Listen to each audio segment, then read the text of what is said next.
Umani ng iba't ibang opinyon sa mga magulang ang isinusulong ng Department of Education na pagpapatupad ng trimestral system sa mga pampublikong paaralan sa susunod na pasukan.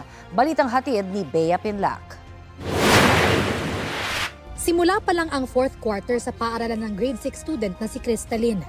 Pero sa dami ng ginagawa niya sa academics at extracurricular activities, ngayon pa lang, kinakapos na raw siya sa pahinga. Medyo na-stress din po kasi po, fourth quarter po medyo lang minsan-minsan lang po merong pahinga. Tsaka po pinagsasabay po yung mga sport namin tsaka mga activities po sa isang araw. Kaya po pagod na pagod po kami.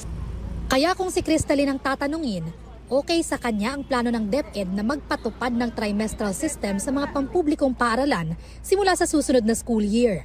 Sa plano ng DepEd, wala raw mababago sa petsa ng pasok sa mga paaralan.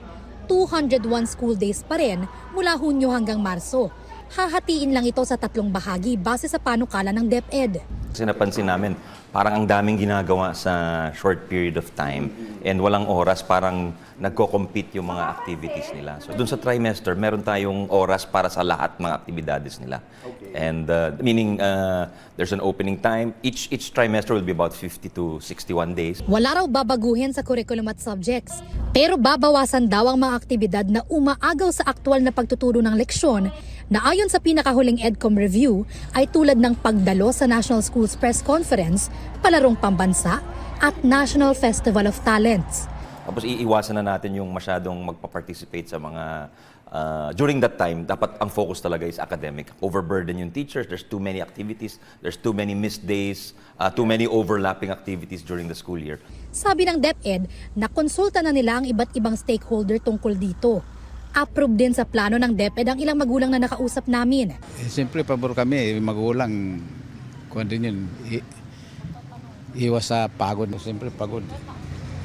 Pag fourth quarter na kasi. Matutukan talaga ng mga guro yung mga bata at kung mababawasan man po yung mga ibang gawain ng bata, kagaya ng mga ibang extracurricular activities, more on academics sila ngayon.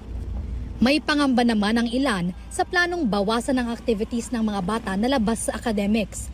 May mga aral din daw kasi na hindi na ituturo sa loob ng classroom. May mga talents po sila na hindi na ituturo sa academics. So yun din po yung cons nun kung babawasan nila. Bea Pinlac, nagbabalita para sa GMA Integrated News.